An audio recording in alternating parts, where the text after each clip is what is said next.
The Jake Asman Show will begin shortly. Thanks to all these great Patreon members who help support the show. Get your super chats ready. Jake will be here in just a moment. If you love the New York Jets, this is the place to be.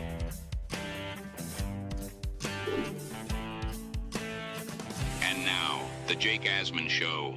The New York Jets are cutting Xavier Gipson. Accountability is happening for Aaron Glenn. The latest on Gipson and the Jets and much more. Nick Shine joins us. It's the Jake Asman Show.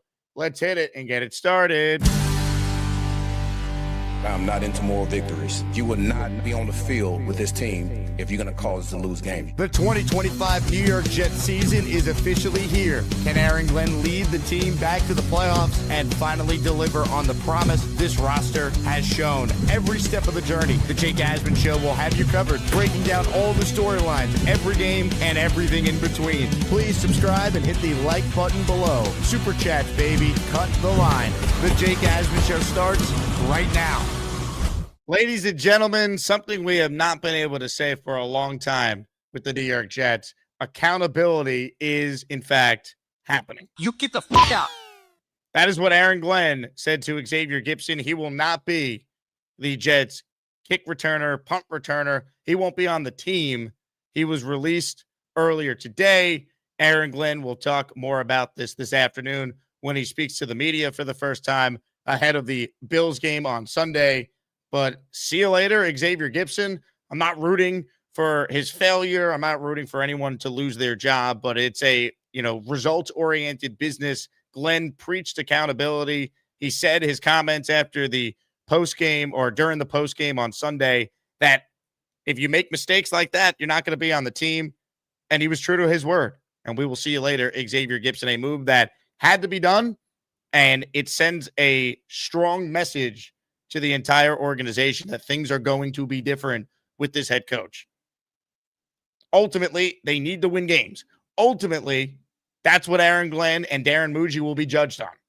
But this is a gigantic first step, and I think the fan base can absolutely respect what Aaron Glenn is doing. For more on this and the latest on the Jets, we say hello to Nick Shine, the host of the Nick Shine Show. Nick, every time you're supposed to come on for your weekly spot on Wednesdays, there's breaking news. Last week, AVT. Today, Xavier Gipson. What was your immediate reaction to the Jets and Glenn saying, see ya, to Mr. Gipson?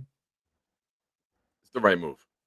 If you're talking about accountability, as you said in the opening, and you're looking at putting the ball on the ground on the first kick, which McCrary Ball dove on top of, that didn't get too much airplay, but that's a fumble.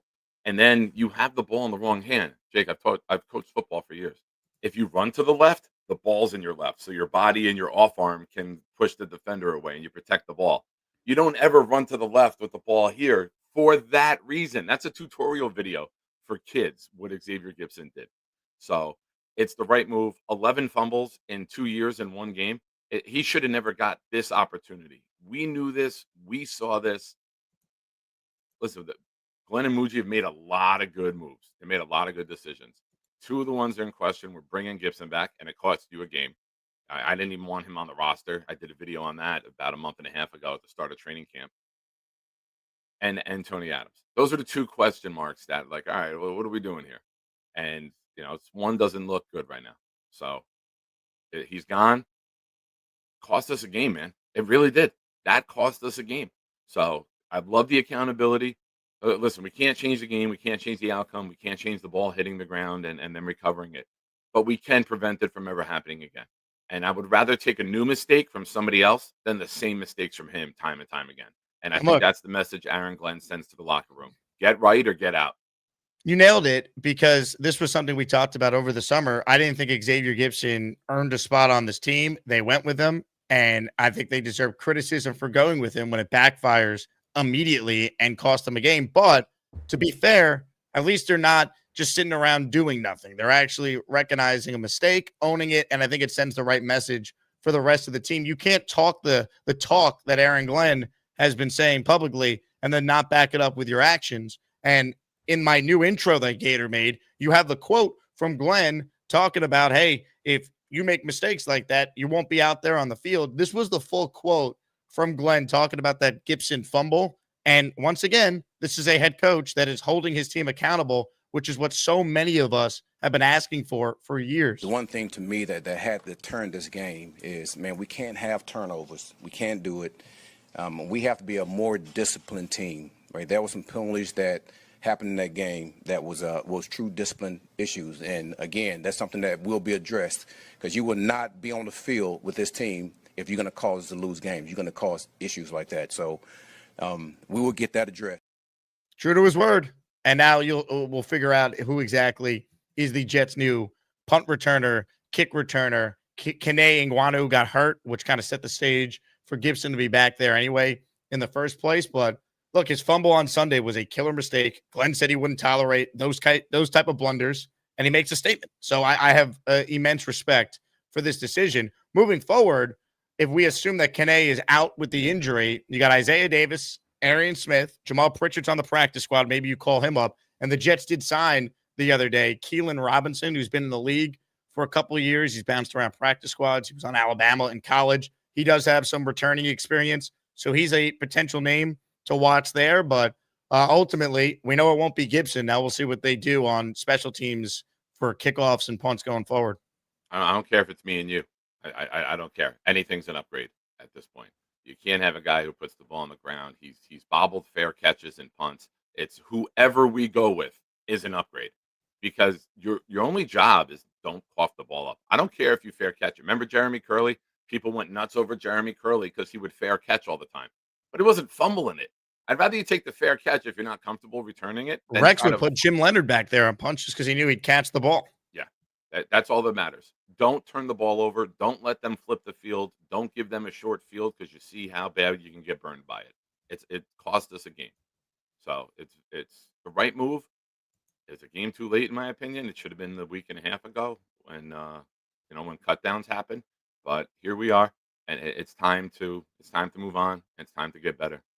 I hope that we see Pritchard get an opportunity, at least on the punts. Yeah, give him a chance. I'm all for that, man. I'm all for it. I'm looking forward to anybody that's not Gipson back there.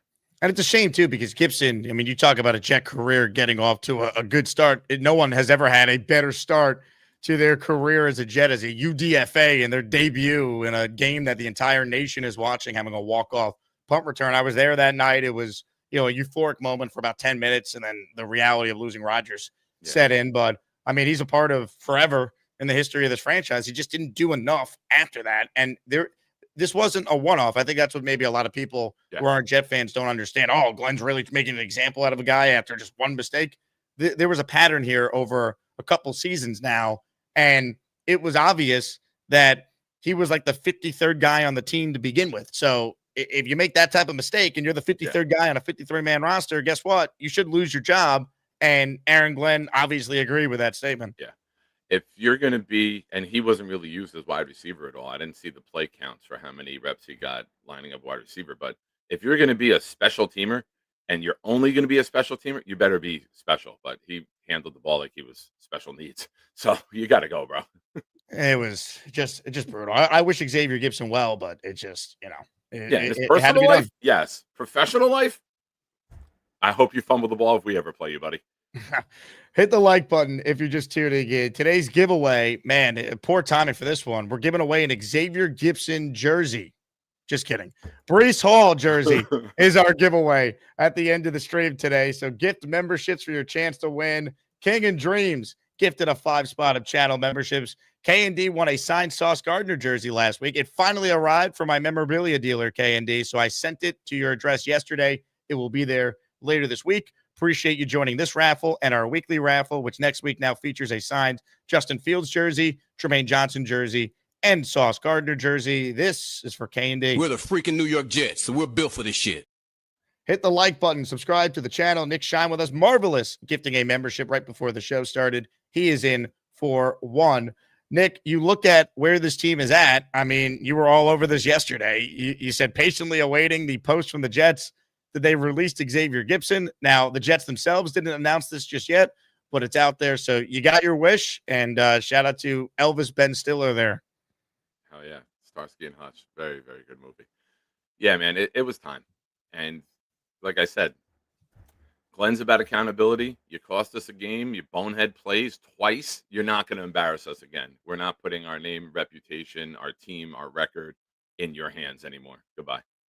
This was my tweet yesterday. If Aaron Glenn wants to show Jets fans he's serious about accountability, start with Xavier Gipson. And you know what? There you go. He did exactly that. So there you go. Some super chats we'll get into, and then we'll start to preview this Yeah. Bills game. We'll kind of put a final bow, if you will, tie a bow, I guess is the saying, on the Jets Steelers matchup. Daz with a super chat here. Thank you, Daz. You're in our raffle for 5. Long time coming. If you can't tell the difference between left and right, you shouldn't be playing. If you fail out the one job you have, you should not have a job. I'm glad he's gone. Also, Beast sucks. Daz, I don't know if the last part was necessary, but every other statement before, I think every Jet fan with a brain agrees.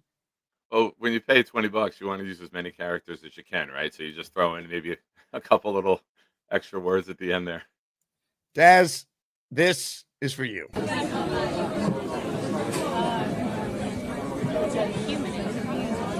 it is. Shout out to Beast, a man's man. C, love the urgency. Never saw this from Salah. Yeah, Salah would have gave Xavier Gipson like milk and cookies after the game and told him it's going to be okay. Just stood there like this. What happened? Fumbled? All right. Never forget, as bad as Salah was holding guys accountable, no one was ever worse at that than Jeff Ulbrich when he publicly said that Hassan Reddick is one of the most selfless players he's ever been around. Yeah, sometimes coach speak goes too far, right? God.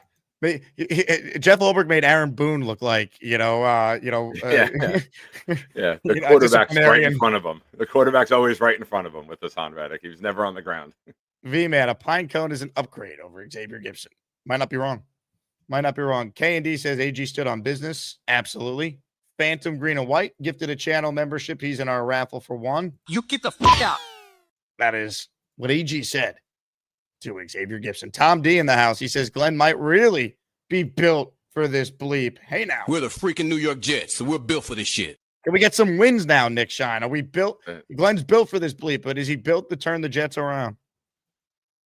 I mean, how can you not look at Sunday, minus the outcome, and see that the New York Jets did so many things well that we haven't done well in a very long time? Having an identity, having a culture, competing at that level will lead to victories. Unfortunately, because of a turnover, it didn't happen in this game. But we ran the hell out of the ball. The offensive line was elite. The Jets offense, Jake, I'm glad you're sitting, is the number 1 ranked offense in the NFL on PFF. This is not a joke. This is not a Gator bit. It's actually true. When you have 5 offensive linemen near the top of the league in all their respective positions for the week, you're going to do a really good job with where your offense is ranked. We've had the offensive line bringing us down so many times. We finally built the line. We finally finished the wall. There was a picture the other day of Justin Fields in a clean pocket with nobody near him. Jake, I don't remember the last time I saw our quarterbacks with a clean pocket to throw from. So you got the running game. You got the offensive line. You got a quarterback who made all the plays that were asked of him. And you got a scheme that looks like it could be something we've been waiting for, a modern day NFL scheme. So we have all the makings now on offense. All of the ifs that we threw out there all offseason really looked good. Really looked good. And when you look at the defensive side of the ball, 2 of the touchdowns were scheme breakdowns, communication breakdowns, I should say. The first touchdown, Michael Carter played zone. Everyone else played man. So the receiver was open crossing across the field. Later in the game, Stevens played man. Everyone else played zone, and they hit the pass to the right that got him a touchdown. So if you clean up the communications on the defense, you're not giving those easy touchdowns up. It happened twice. Now, it's on Wilkes, Glenn, Dre Bly to get together, figure out where the breakdowns were. Was it in the play call itself? Is it in the verbiage of the play? Or is it the checks on the field? We know Rodgers likes to run the clock down and make those adjustments at the last second and snap the ball with 1 or 2 seconds, or sometimes not even snap the ball at all. But we got to correct that. You can't have 6 guys on the back end playing man, 1 guy plays zone, and we get burned. So that's just a matter of correcting that off the field and in the the meeting room. Why? What are we doing here? What did we not see? Are you checking it too late? Are you not making the right calls? Are you not clear with your calls so everyone sees them? And we got to get on the same page. So I think it's not as bad as everyone wants to make it sound. Everyone looks at the Rodgers and the 4 touchdowns. 2 of them were veteran uh, communication breakdowns that a veteran quarterback easily found the wide open guy. So we got to clean that up. And looking forward into this week's game, I don't know if you guys are aware of this, but we're kind of modeling our offense a bit after the Baltimore Ravens with a very good power running attack. And Derrick Henry had himself a day. I know he had the fumble at the end, but Derrick Henry had himself a day. Baltimore ran for 230 something yards. We ran for 182 last week. That's a good sign for us because if we're running the ball, Jake, we're controlling the clock. We're keeping Josh Allen and company off the field. That's going to lead to good things. We know we can't settle for field goals. We scored 4 touchdowns in a game, Jake. Like 4 touchdowns offensive in a game. That's very rare for us. So if this can be the norm where we have a coordinator and a quarterback who are able to finish drives, you can't settle for field goals against a team like Buffalo. We know that. We know we match up well with them on the defensive side for most part. This is a new scheme, so it might be a little different. But we can get after the quarterback, and we're going to be able to blitz. We got to get him to the ground. We can't let him break the pocket and make big plays. But I think the matchup for the Jets is not as bad as some people will say because they'll look at the history and what the Bills have done and 5 straight AFC East wins. I don't care. You still got to play the game on Sunday. And when you can be competitive in the trenches on both sides of the ball, you have a chance in every game. Now you have to have those other things go your way. Not have a ball bounce around 3 times on 3rd and 11 and land in a guy's lap. Not have your kick returner have the ball in the wrong hand. So there's a lot of reason to be positive as a Jet. Forget the loss. When you break down the game and look at it, there's so much to be excited about because the New York Jets did so many things the New York Jets have not done for many years. Got to win games. All that's true. It means nothing if you go out there and get your doors blown off by Buffalo. So you have But to. when you do all those things well, you're going to lead to wins. If we didn't run the ball well, if we didn't have good 3rd down conversions, and we didn't hit the quarterback, all those things lead to victory majority of the time. It just Build on didn't them. happen That's in it. that game.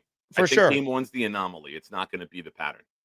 I hope you're right. Now, speaking of the game on Sunday against the Bills, our sponsor, FanDuel Sportsbook, they provide the odds that we discussed on the show, and the line opened at 7.5. It's down to 6.5, so it's already moved a point, which means money's coming in on the Jets. You had this emotional win for Buffalo on Sunday against the Ravens. Jets are home. They're 0-1. I agree with what Joe Beningo said on this show yesterday that you almost rather the Bills be 1-0 because maybe they take the Jets a little less serious as they would if they were 0-1 and they were, coming off a brutal loss to the Ravens. The fact that they won, emotional win, late Sunday night game, Jets being home. I could see this game being close. They have played Buffalo at home tight the last several years. The Jets winning 2 of those games with Zach Wilson as their quarterback. Last year was a toss-up game that ultimately they lost because of some mistakes, and Josh Allen was great at the end. But I could see this being a close game, but they got to go out there and they have to start fast and not get off to a sluggish start because I think your best chance to be in this game and get some confidence brewing is another quick start, and then you hope that your defense can play a heck of a lot better, but you're playing a much better offense. So it's not going to be easy. You're going to need to score points in this game. Even if your defense plays well, you're going to need to score, I think, at least in the 20s offensively if you're going to win. Yeah, you're not going to be able to sit there and kick field goals and beat this team. You got to finish drives. Baltimore put 40 up and wasn't able to beat this team. So you're going to have to keep your foot on the throat when you get the lead. You can't think that a lead is safe. We saw what happened on Sunday night. So, great points. Super chats. They cut the line. We are reacting, of course, to the news that broke this morning. Xavier Gipson has been cut. Aaron Glenn is supposed to speak to the media today in the 12 p.m. Eastern hour. So we will get his first thoughts on that and what the Jets plan to do at kick return and punt return going forward a little bit later on today. Some super chats I want to hit on here. This one is from Daniel. I can't read your full super chat, but thanks for being a member for 8 months. I do like the movie Knocked Up, so I like your quote from that. M. King with a super chat. Those saying it was due to public outcry don't watch AG. Glenn always talks accountability. Sonny Johnson helped out too. Hashtag Jet up. Yeah, this was not like because of fan pressure. This was because Aaron Glenn wants to send a message to his team. And if you're going to talk about holding guys accountable, if you do nothing, it's all for naught. So 100%. Yeah, agreed. You Jet have to Life. make this move. Word of the day, accountability. Jet Life, amen. And you're in our Word of raffle. the year. Word of the year, Jet Life. It's the trend, baby. Mike Perez, I know we want W's, but it's refreshing knowing we're playing and acting like an actual NFL team. I want the Jets and Queens in our home. I mean, in a perfect world, yes, to the last part about Jets getting their own stadium in Queens. I just don't see it ever happening. I'm a Jersey guy. You lost me at that part, Mike. I agree with the rest. I like Yeah, that but it's you 20 you minutes. would up the like road. having your own stadium, though, no? I would, but I prefer it being here. It's been in Jersey like my whole life. Since the first year I went, they were over here. So Sam says, when can we start AZ? Kid has no fear. Well, this does tell me if you're going to move on from Gipson, all of a sudden no one's on scholarship, right? Like if Stevens has another brutal game, you took a corner in the third round who many thought should have been a lot higher than a third round pick. Also, I think the name to watch is not even AZ Thomas. I think the name to watch is maybe Malachi Moore and whether or not he could get some burn over Tony Adams. yeah, how short is Adams' leash? I mean, everyone's been saying missed tackle, missed tackle. It's not a missed tackle because he never made contact with Metcalf, and Metcalf just juked right and ran right around him. So it was the worst possible scenario for Adams. Like he comes up flat-footed, squares him up. You know, for anyone who plays basketball, they always teach you take an angle, drop one side, and he just stood there flat-footed and watched them run around him. It was a real pathetic effort, and I am a big belief Adams is on a short leash, and if there is a blown play anywhere near that, you're going to see Moore start to get his snaps mid-game. I don't think they're waiting much longer. If you're going to have the accountability and you're going to cut a guy for fumbling and losing a game, you're going to make changes on the field in the game. I think that's some of the things they're looking at. Stevens, I think a lot of his things are coachable. You know, he was blanketed in coverage on the one catch that Austin made. The other one was a communications breakdown where he played man when everyone else played zone. So I think some of the things are correctable, and I think they're going to be able to work it out. But he's got to get used to the being thrown at, right? You're not throwing at Sauce very often. So, Steven, you are going to have a bullseye on you. Josh Allen, if you're on Keon Coleman, they're going to Coleman. If you're on Hopkins and you're bracketing that side, they're going that way. So until you prove you can get an interception or your guy's just not open at all, be prepared, man. The matchup with Sauce this week is interesting because, you know, unlike last week where there was a clear number one receiver, you want him on Metcalf, or next week you want him on Evans in Tampa. The Bills don't have like that number one clear cut guy. Like, you're going to tell me it's Keon Coleman? Like, maybe, but I don't think they're going to have Sauce shadow this week. I think it's going to be, you know, a way more of a matchup oriented, scheme oriented type of thing they're going to deploy him. It might be down in distance. It might be certain situations in the game where they decide Sauce, you're on him here. But Coleman was their leading catcher last week. They went for him for a jump play in the end zone, I believe, later in the game. Or was it 2-point? They went for him. You know, I want Sauce on Coleman. You know, Hopkins, great receiver, all-time great. But, you know, he's up there in age. I would rather bracket him with Cisco and Stevens and then put Sauce one-on-one on Coleman. Yeah, I just don't think we're going to see. And then Shakir on Carter is the matchup to watch. If Carter can eliminate Shakir in those crossing routes, then we should have a good day. We should be able to get home a lot.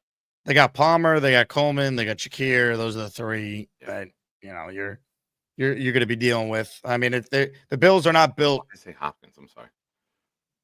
I thought you said Hopkins. I thought you said Palmer. Yeah, I don't know why I said Hopkins. He's on the Ravens. That's why. I know. Forgive me. Spencer Green. It is very simple. Jets by 100 Sunday. Elect to kick their ass. Carey is a legend. Beast is built like a busted can of biscuits, but is a legend. And Bobby needs a lesson on shaving. Let's go Jets. I love all this. Sure. Why not? I'll give you one of these, baby. Yeah. We're the freaking New York Jets, so we're built for this shit. Elect to kick their ass. Okay. Should that be the game plan? Yeah, kick their ass. Done. Simple. Ladies and gentlemen, that is the Jets' game plan. Elect to kick their ass. Mikey Man says, dare I say this O-line's better than it would have been with AVT. Let's not go crazy, Mikey Man. AVT is a great player. Stop. No, the O-line was very impressive. It shows you what good coaching and just having talent and blending that together, what that could do. Thought Steve Heiden's first game as the offensive line coach. I mean, very impressive to lose AVT on Tuesday and have those guys go out there and play the way they did. It's one of the better O-line coaching performances I can recall. But no, I mean, you take AVT every step of the way at right guard and Tippmann at center. I will say this. If you're on Instagram, go check out Brian Baldinger. He broke down Joe Tippmann the other day, and Joe Tippmann looked phenomenal. Now, granted, you'd rather have AVT and Tippmann over Myers and Tippmann, but Tippmann at guard was not much of a fall off in week one, and he's still learning how to play the position. So if you are a Tippmann fan, and if you are in the camp of Tippmann is better suited as a guard, like our buddy Dom C and many others have said for a long time now, you're going to enjoy the film. He was spectacular on Sunday. Comments, questions, super chats. They cut the line. For those curious, Beast announces that he just had his shower. So we're going to get a fresh smelling Beast when he calls in today. Trig Tech says, I forgot to mention I got my Quinn Williams jersey this week. Trig, I'm glad it arrived safely. Thanks for supporting the show. If you want a chance to win a Breece Hall jersey, folks, that is what we're raffling away at the end of today's program. Reminder, we are available in audio form wherever you get your podcast, Apple or Spotify, so you can check out our full YouTube show as an audio podcast there.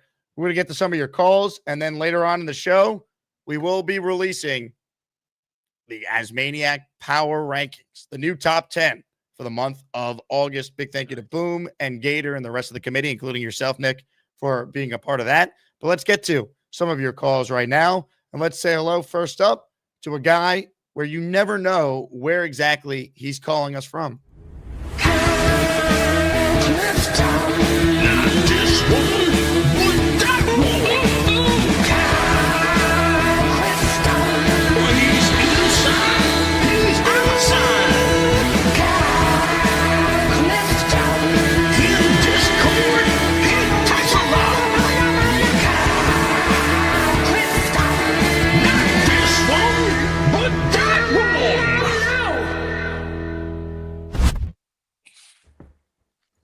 Bang. What's going on, fellas? Got it. Off to a good start. I nailed it. In the bedroom looking for my bass. Hanging out on a rainy day with my grandfather. So, Is your trivia book in there too? I can't find it. I'm high as a kite. But What about your coquito? Is that anywhere to be seen? It's in the fridge. It's chilling. Is it next to the ham that you marinated as well? I don't have. I can't even fake that I have an ability to cook. So, yeah. I mean, this is heartening. Like, we have no investments in these undrafted free agents, right? Well, I'm looking at you, Tony Adams. I'm looking at you, Xavier Gipson. So, like, if you're continually making these types of mistakes, there's a consequence for it. We've drafted guys or secured guys or have guys on the roster or on the practice squad that are, supposed to be professionals who can catch the ball, whether they're running backs, whether they're wide receivers. It's next man up at this point. And to be honest with you, from what I saw in the preseason, I think Pritchard brings more value as a receiver in the slot because the guy's a pogo stick. So I don't really see too much of a downside from moving on from Gipson. Tony Adams, I'd be interested to see if, Malachi Moore gets a shot this week. I think they're going to be a little bit slower with Brandon Stevens because of the investment and the money that's involved. The guy's got to get his head around, and he's got to make plays that are there on the field. It's that simple. I mean, can we endure another week of this? Maybe 2 weeks. If it continues beyond that, Brandon Stevens is going to be on the bench, and we'll be looking at AZ Thomas primarily, I think. That's a third round pick. This guy is going to want to play sooner rather than later, and the expectation from management is that he's going to play sooner rather than later. Yeah, good point. He's, you don't pick a guy in a third round and just put him on the special teams. I mean, He's going that to was have the whole value to the defense at some point. that was the whole thing with Zach, right? Zach kept on getting hurt, and he was the second overall pick in the draft. So they kept on wheeling out there because they couldn't get a gauge of whether he was going to be able to turn the corner or not. Yeah. But with some of these other guys where there's no investment, they don't have that grace. So, let's see if the message gets across this week. I'm hopeful and anticipate seeing this offense. I want to see if we can go out there and put another 26, 27, 28 points on the board again. I think that the Pittsburgh defense is better than the Bills defense. So let's go. We got a puncher's chance. It's a home game. It's a division game. It's a conference game. This is a game we must have. Thanks, guys. You get the fuck out. All fair. But I do think, to Kyle's point, because of the contract they gave Stevens, he's going to get more opportunity, more wiggle room. Yeah. Tony Adams is on a 1-year, $3 million deal. You told me Malachi Moore starting or gets a way more playing time Sunday, I wouldn't be that surprised. And look, he's going to make mistakes. He's a rookie. He's a day 3 pick. But I think he has more of an upside. And Tony Adams, we know what he is. He is what he is. He's probably a backup in this league at best. We don't know what Malachi Moore is. He can't be worse than what I saw from Tony Adams. So I'm willing to deal with the mistakes from a rookie if it's a rookie that this regime drafted and not someone that's been here for the previous administration. Yeah, this is a guy that they drafted with the intent to do what they want to do as a coaching staff. Coach him up, improve him, raise his level of play, and he's going to get out there. And not that I want to see any Jet fail, right? That's why I don't buy jerseys. I don't root for the player. All my stuff is team gear. I root for the team. I don't care who helps us get the victory. But Moore has a purpose in being here. And let's hope we see him, Jake, a little more. By the way, Elijah Moore on the Buffalo Bills. Ooh.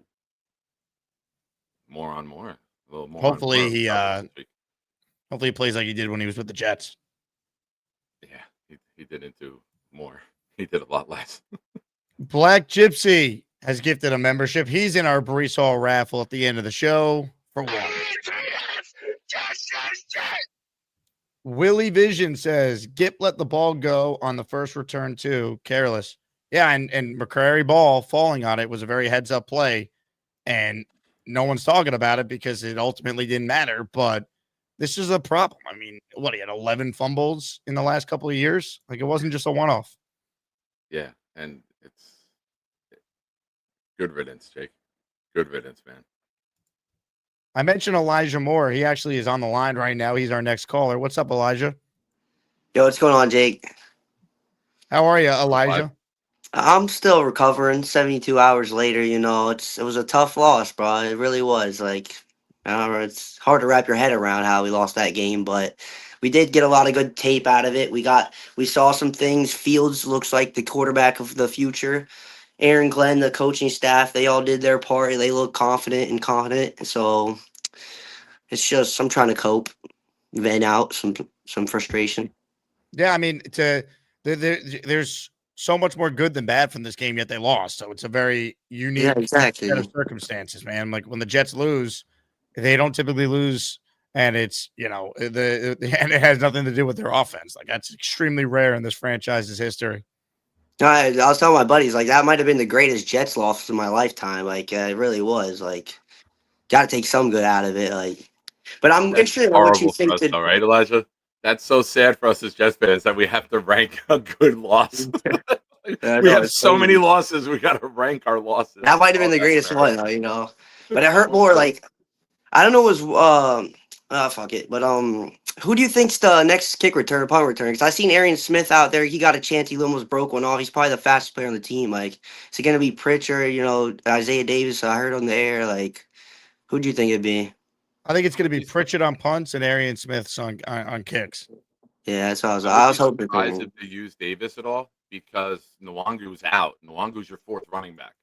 So I would be surprised if they put Davis out there at this point because, God forbid, something happens to him. Now you're only down to Brees and Braylon in the backfield. So I would think that they maybe hold him off a little bit until Nwangu comes back. But, he's got a hamstring, I believe. So that's going to linger for a few weeks. Mm-hmm. But whoever they determine with the competition at practice is going to get elevated, right? Whether it's was it Robinson, right? Robinson, Pritchett. I'm good, man. I'm good with all of these guys over what we had. Trust Banjo to pick the right guy for Yeah. Glenn. Well, the good thing is we win next week, which we usually beat the Bills in MetLife. We're back in first place, and then we're coming to Tampa. So I'll see you soon in Tampa, Gaspers, everything. I'm looking forward to that. That'll be cool. So just got to win next week. Josh Allen doesn't play good in MetLife. So You ready to party, Elijah Moore? You'll be at Gaspar's yeah. Patio Bar and Grill. I was there on for the game. I'm always there the first first games of the season. That's the spot. I'll tell you, it's like baby MetLife in there. It's gonna be fun. I love it. Get you a jet fuel. Get you a Let's go, couple jet Elijah. fuel. Let's go. Yeah, for sure. Good call, man. Appreciate it. I look forward to meeting you in person next week. We got so many Asmaniacs that are down in Tampa. They either live in that area or just coming down for the weekend. That's why I would love nothing more than the Jets to be 1-1 going into that game. Oh, the energy. Can you imagine? Because, let's be real. Typically, when I've done these road trips the last couple of years, the best part is never the game because they always lose. It's always the lead up to the game. So to have 1-1 off a win against the Bills going into the Tampa game, even if they lost, I at least would have that feeling of enjoyment leading up to the game. I'm going to be so nervous if they're 0-2 and they could basically got to win to save the season in week 3 and avoid being 0-3. Yeah, a lot of times these outings, you just go to Saturday and then you head home. It's not even worth going to the game with how bad we've been most years. So this, hopefully, we roll in there with a W. Can you imagine the energy that all the Jets fans are going to have if we're coming off beating the Bills? We're in first place. It's gonna be nuts, man. And then they beat Tampa and then get a chance to send the Dolphins and their head coach packing after a Jet loss. It would be great. It would be great. Listen, let's hope we can get on a run here. Let's hope that, this is Jets football from now on. Good defense, get to the quarterback, hit him time and time again, run the ball, control the clock. We won every category statistically. Time of possession, more sacks, more rushing yards. I think they got us a little bit in the passing yardage. But all of the categories that you want to do well in that usually determine the game, what's the big one? Turnovers. We lost that 1-0, and we lost the game. So it's just a matter of cleaning that up, and Aaron, Glenn, and company took charge of that today and made the move that we've all wanted. So I think that if you've had questions about Glenn, his leadership, I don't know how you have that, but if you've been questioning Aaron Glenn, you got to look at it today and be like, you know what? This guy ain't going to take no shit. If you're not going to be up to his standard, you are not going to be on his team. And that's a good sign, not just for today, not just for this week, not just being reactionary from Sunday. That's great for the future. There's a standard, there's a culture, there's a level of expectation from this staff. And we're seeing that get applied quickly. You get the fuck out. That's what he said to Xavier Gipson. That was for me. No, that's exactly how it went down. Hey, if you're watching this and you're not a Patreon member, now is the time, baby. When you sign up for the year, you save 15%, but it's just $6 a month. You get bonus shows every month. Your name's added to the intro. You find out about exclusive events before anyone else, like our hotel discounts for Tampa, which are now sold out, and everything else that we have going on in our merch store. You get 20% off year-round on that. So check it out. And perhaps the best perk, the Discord, where it's basically the YouTube chat, an extension of that year-round all the time. People talking Jets, people talking Asmaniac stuff, people talking other sports. We got a tab for that. We got tabs for each game the Jets play to plan meetups, especially for people going to some of the away games. So check it out. And I'd be remiss if I didn't shout out Ross Bland, Dan Malcolm, Mark Yanchenko, D Cat, Daniel Bloom, David Osina, Husky Gazelle, Jets Jesus, NY Jets Man Cave, Thomas Bashaw, and Gary Myron for being our most recent Patreon subscribers. Thank you to everyone on there. You guys are the lifeline of the show. And I always love when people come up to me and say, I'm on the Discord. So that's always very cool. Patreon.com/Jake Asman Show. I don't know why my voice is weaker now than it's been the last couple of days. I was screaming and throwing stuff and as angry as I've been watching that game on Sunday. And I felt okay. Now it's Wednesday and my voice is worse than it's been the last 2 days. So I don't know. Anything to do with the shouting match with Allen on the Bobby Midnight Show last night? You survived the Jet game but couldn't deal with 20 minutes of Allen. We're calling that a shouting match. Jeez. Ladies and gentlemen, more of your calls. International is where we're headed. Jason in Jerusalem is next. What's up, Jason? Hey, Jake. Hey, Nick. I'm loving the earlier start, by the way, so thank you, guys. Well, that's only because of breaking news. So the 9:30 a.m. start time was all because we had to go live and talk about Xavier Gipson being cut. Yeah, and plan on that on every Wednesday. So far, 2 weeks boxed for me, and we've had to go early because Let's ABT run has a to get contest. today. Predict Yeah. what Jet breaking news story happens on Wednesday morning of next week when Nick That's Shine it. comes back on. So, Ross Tucker made an interesting point. Normally, teams cut their players on Tuesday before 4 p.m. before they get their game check for the next week. Gipson already gets his week 2 check. What do you think happened between Tuesday and Wednesday that they decided basically to give him a check for week 2, but still want him off the team? They Be very claimed interesting. Robinson at 4:00 last night or yesterday afternoon. They claimed him later in the day. So you get another body in the building, and then you make your move. You don't make the move. You don't cut off your nose to spite your face. You make the corresponding move, and they claimed Robinson. And then today, now when it goes through, you release him in the morning when he gets there. How do we Okay. know that they did that though? How do we know it just wasn't reported until this morning, but it happened yesterday before that? True. Also, who cares about Xavier Gipson's game check or not? Woody Johnson can afford it. He could. It just looks interesting for a team. Usually they try to cut corners and things like that. I mean, this is the Jets that in years past, I remember Patrick Ramsey, they didn't have him in week 1 because they didn't want to give him his guarantee his paycheck for the whole year. Whatever. Teams used Jason, to do that stuff like that. The things that you seem to care about, whatever. It's minimal. What do you think about what these what do you think about NFL teams Rutgers? play, Jason? A walk-on's contract is not that big. We would gladly. I'll cover the goddamn thing just to get rid of him. Yeah, you little wish bit of you get. breaking news, not Jet related. I know a lot of Jets fans have been interested in Jadeveon Clowney. He's in Dallas for a visit today. This could be a good cool. move. He's going to play against the Jets in week 5 now. What do you think of Rutgers week 1? Thought he had a pretty good week. Best game of his career. It's not a high bar to clear, but that was his most productive receiving game, pretty much, right? Two big third down catches, had some good blocks I saw on film. Hopefully, it's amazing what coaching does, right? He's talented. There's a reason why he was a 3rd-round pick. Maybe it's the start of something. I hope. You really do. Yeah, I hope so. Once they got what he's been able to do or not been able to do, hopefully it's the Harrison Phillips quote. Hopefully that's his worst game of the season. Hopefully it only gets better from there. All right, guys. I'm going to sign off and listen. Be well. Take care. Jason, thank you. Can we Hit the talk like about that button. real quick? Floor is yours. Harrison Phillips. How do you not love this guy immediately if you're a Jet fan? He gets to the microphone, takes accountability, and says, I hope that's my worst game as a Jet. I was in a scheme previously for 4 years where I was asked to do certain things. Some of those things were showing up on film, and I'm not proud of it because what they ask of me here is different. So we're going to get to work. We're going to review more film, and I promise you, Jets fans, I will get better. How do you not is that not an Aaron Glenn guy, Jake? Like, he gets to the mic, admits, I was wrong. I made some mistakes. I'm new to this scheme. I only had 2 padded practices. I'm going to get better. I give you my word. I'll get better. And also, I didn't even think he played bad, by the way. They completely shut down the Steelers' run game. Yeah, but that's where when you're in the trenches there in the middle, we don't know what they're supposed to do on each play, right? We don't know if he's supposed to crash down. We don't know if he's supposed to stump. We don't know what those calls are. So obviously, we'll take him for his word. I have a question for you. Do we assign another captain now that ABT is out? Do you think Aaron Glenn goes and assigns somebody? Tittman at the mic after the game, tremendous.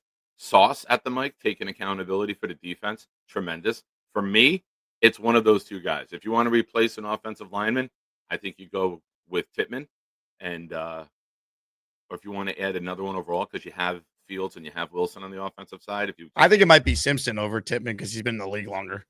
Yeah. Look, and when Fields got hit, who was the first lineman to run over and hit Ramsey? Yeah. Oh, that wasn't the smartest, but I get what you're saying. I just think Simpson could be in line. I don't know if they'll assign another captain because if you look at it, they got 2 offensive captains. They have 2 defensive captains now, and they have a special teams captains. Yeah. I mean, I'm sure ABT will be around the facility, but if you had 6 captains and you lose one for the season before it starts, I wonder if the coach will make a decision to add another one just to have a little more labeled leadership. Yoham says AVT is a captain. He doesn't lose. You're not stripping him of his captaincy. He's still the captain, but you But add you another captain. added to a player who's there and on the field and in the locker room every day. AVT might be home recovering a lot. J Quest, does Nick think Sauce can shadow Andre Reed? Sunday night I'm doing Shine Time Sunday night, and I'm watching the game. So forgive me. My first cup of coffee, my brain hadn't fully kicked in yet, and I remember Hopkins with the one-handed catch. But watching a game without audio sucks. So forgive me, guys. I know you You guys do those will Sunday never night let shows, this man. go. That's tough. That's how I feel when I'm doing the post games, and I go live at 4:00 after the game. And I got Red Zone on in front of me. I got games on, but it's hard to follow games when you're on the air. Yeah, it is. So I know they will never let this one go. So there you go, guys. I gave you your axe to grind on me for the rest of the year. Dan C, the loss was crushing, but the offense looked incredible. If they could build on that performance and clean up the mistakes on D, we could be a great team. I hope, but we've seen this before in Jet history. They look great. We think they're turning the corner, and then they revert right back to what we thought they were going to be. Show us it's different if you're Aaron Glenn and company on Sunday. Show us that what we saw on offense is sustainable, that things are going to be different. Last year, I was in the building. I think you were there too, Nick. Home opener. It all clicks for the offense. They blow out the Patriots. We're thinking, okay, shaky start. They're lucky to be 1-1 going into that game. Come out, show you're the better team. They do that. They blow out the Patriots. They're 2-1, 9 days to get ready for Denver. Then they score 9 points at home, lose in devastating fashion. Season goes up in flames. Like a couple years ago, Zach Wilson's turning the corner against the Chiefs. What a performance against Mahomes. He outplayed him. Jets lose the game. Oh, but Zach's going to turn the corner. He sucked against Denver. They were lucky to win that game. He never turned the corner. Season ultimately went up in flames. Like, I want to see this team actually show me that what we saw offensively is legit. And then defensively, you have no chance against the Bills if you're going to play that poor in your secondary and tackle the way they did at times and have the dumb Quincy penalty and drop 2 interceptions. Like, you have to be better all around on defense, and the offense needs to prove that it wasn't just a mirage. So these are big questions. Obviously, they build on it, then yeah, they could be a really good team. They're going to win way more than 6 or 7 games if Fields plays like that, but we got to see it. Yeah, if this is the tip of the iceberg, it's great. If performing well is the anomaly and the offense regresses, then we're going to hate this loss even more. But if this is just the beginning of good things to come, Jets fans should be really excited. Jay Quest, Salah would have made Gipson a captain. Still might. Milk and cookies, baby. So one thing I wanted to highlight, and shout out to Dylan on Twitter for this one. He's really good. I'm trying to get his exact Twitter handle here because he's always it's at NY Jets fan only. He put together this of Fields doing the jet plane celebration like Mark Sanchez used to. This was such a sick moment in the game, and I'm glad that seemingly the Jets are going to bring back the plane celly, which hasn't been done in about 15 years. So a lot of positive signs when I saw this, when I see Nick Folk on this team, when I see a Taylor on this team. So if you want to be positive, Fields and Garrett did it after his touchdown too. They just didn't show it on TV. Fields doing the jet plane. Love seeing that.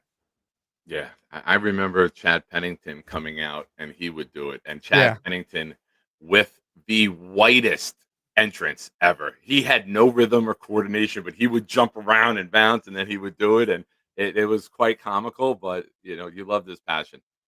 I love it, man. I have memories of Braylon Edwards and Santonio Holmes and Jericho Cotchery doing the jet pose after they beat the Patriots in the playoffs. I had a poster in my room growing up of, I think it was Newsday. They printed out a giant picture of them doing the plane on the field on the sideline as they were kicking the crap out of the Pats in the playoff game. Best day of my life, January 16th, 2011. That's tremendous. We need more of those days. It's been too long. It's been way too long since that day, man. More of your calls, and then we will release the Asmaniac power rankings for the month of August. Jordan is next. Hello, Jordan. What's up, Jake? What's up, Nick? Jordan. How are you? I appreciate you having me on. I just wanted to get a quick question in and get your thoughts on this from both of you guys. Well, real quick before I ask that question, I was so mad after the game on Sunday. I wanted to call your post-game show and and rant and rave, but you were already doing it for me, so. But my question, well, it's more of like a thought, is that do you think that because of the game Sunday on how badly the secondary played, that Aaron Glenn spent more time this offseason from what we've seen with the offense and making sure that the offense is going to be so good and perfect, that he just let Steve Wilkes handle the defense and just like put that responsibility on him to be with the offense to make sure like that part was good? Do you think that was a factor in why the secondary and the defense didn't play up to par like we expected? Because the defense, like you said, is supposed to be the strength of the team, and it was not. You know, those touchdowns that those guys got on the Steelers, they were basically wide open. And Stevens falling down damn near every play, slipping and falling. And you have the easiest interception of your life, and you still slip and fall, and you still can't catch it. So just wanted to get your thoughts on that. I mentioned earlier the 2 touchdowns that they had that were wide open were communications breakdowns on the back end. The first one, Carter played zone. Everyone else is in man. So the Skoranek, or whatever his name was able to cross up across the field wide open.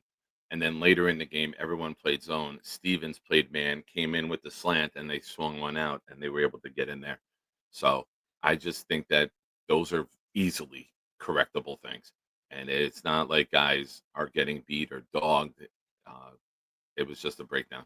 So you correct those, you get your communication right, and you get your play calling right, and I think they'll be okay on the back end. I think that's one of the groups not to panic about on this team, right? Is the secondary, or the cornerbacks, I should say.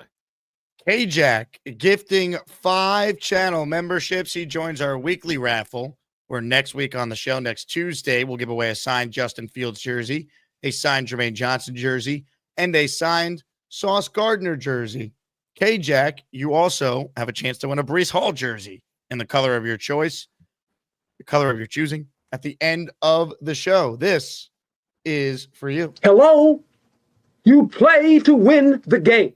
K-Jack playing to win some raffle prizes. All right, we'll do one more call, and then we will reveal the power rankings. Ladies and gentlemen, it's time to say hello to a good friend to all.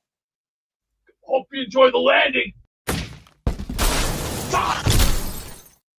Sunday, if you want to win this game, if you really want to win this game, you're going to need to do every goddamn thing on the roster. That means no screwing around. Get your heads up. Play fast. Act fast. First round, go for the punch out. Then, second half, finish him off with a TKO. Go for the throat. Go for the knockout. And finish what you started. That means no more playing on your phone, no more tiddly-doddly, no more thumb wrestling. Just knock the bastards right out. Knock them on their ass and make them pay the price. See, the Bills are one thing, but when you come to our house, you better be ready for a fight, because you want to take a dog fight to us. Come on. We got the belts. We got them lined up for you. We're going to strap your ass one way or the other. And I don't care if it's black, blue, brown, green, beige, khaki beige, or whatever color. You bring your ass to us. We're ready for you. You want to fight? Come on.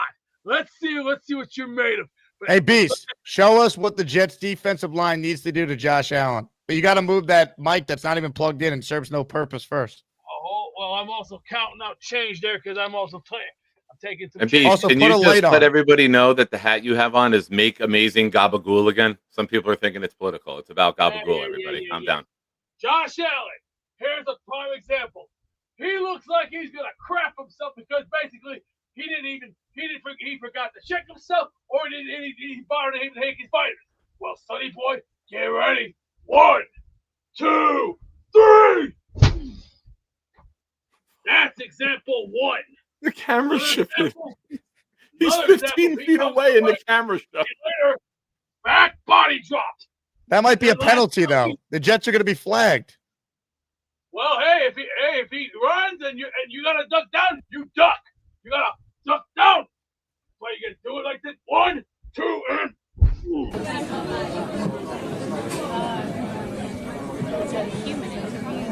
Yeah, it is. Great insight. Look, I think the idea to hit Josh Allen is definitely important. But if they start doing some of those moves, I mean, Aaron Glenn's not going to be too happy with the penalties. Yeah. hysterical right What now. are you're Gorman? You going all Gorman on me reading the chat? You're supposed to be a pro. Well, when Beast is on his rant, sometimes I tune out with some of it. I'll be honest with you. Oh. Ladies and gentlemen, it's time to announce the Asmaniac Power Rankings for the month of August. If StreamYard will cooperate here. Ladies and gentlemen, here's how this works if you're new to the show. We have a committee. Boomtown, who you see in the chat with the wrench next to his name, he's the chairman of our committee. He makes it all happen. We also have other people on the committee like Nick Shine, like Gator, like Rich, like Tom Ace. Plenty of people that make the show, like Sham, who also is in charge of our Discord. And every month, we rank the top 10 Asmaniacs based on the top moments from the previous month. We put together a top 10. And over the course of the year, Asmaniacs established themselves ahead of Asmaniac Madness, which features 64, it's probably going to be 68 this year, callers who are part of the show in March Madness style, seated and put in a bracket.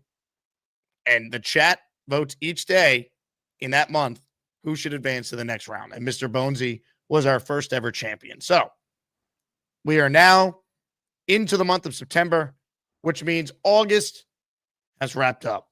And that means we're going to announce the winners of course, the power rankings or the top 10. Now, a couple notes here on the month of August for this show. I took a total of 463 calls in the month. Beast led the way with 40 calls, followed closely by Kyle Clifton with 39 and Purple Belt Mike with 28. First-time callers. Shout out to Colin W., AZ, Rasta Dread, Mad Max, Quill, Robin Boy Wonders, Dan King, Frankie L., Crosstrack, Amanda Madison, Mike Drop, Chuck Wagon, Malcolm Flex. Of the 7 calls that Charleston Jetsrube made into the show, he was nude in 6 of them. We had 92 unique participants in the Kyle Clifton inside and outside predictor game. The top 5 most accurate, minimum of 5 predictions. Jack, 6-2. David Aaron, 11-4. Papa Jet, 10-4. Rich, 16-7. Frank P, 15-7. Overall, Asmaniacs were 252 and 194 for a win percentage of 56.5%, which is only 0.1% lower than July. Talk about consistency. And please note from Boomtown, going forward, when Kyle Clifton has a background that appears to be outdoors, that will count as being outdoors. So if he's in front of his brick wall, if he has a beach in the background, etc., that in fact will be recorded as an outside call. Boomtown puts these together for me every month, and it's amazing the research that goes into it. Unbelievable. The call log, I want to hit on this real quick. We told you Beast led the way with 40 calls, Clifton at 39, PBM third place in August with 28, Gary and Adam is too cool, tied for fourth with 15, David T rounds out the top 5 with 14. You have to call to be a part of the power rankings, which brings us to the Asmaniac power rankings. Ladies and gentlemen, thank you to Gator. Here we go. Ladies and gentlemen, it is time to announce the new Asmaniac power rankings for the month of August 2025. The Asmaniacs Power Ranking brought to you by Boomtown. Month by month top 10. As always, a huge thank you to our committee and especially to our committee chairman, Boomtown, for putting this together. Thank you to Gator McCluskey for editing this awesome video. Nobody gives a shit. We start with the honorable mentions. This month's honorable mentions feature Roster Dread, Raven, Ricky NY, Papa Jet 73, Daniel Beware, Adam is too cool, Bobby Midnight. What's under your nose? Oh, maybe I forgot to shave that part. I look like Hitler, right?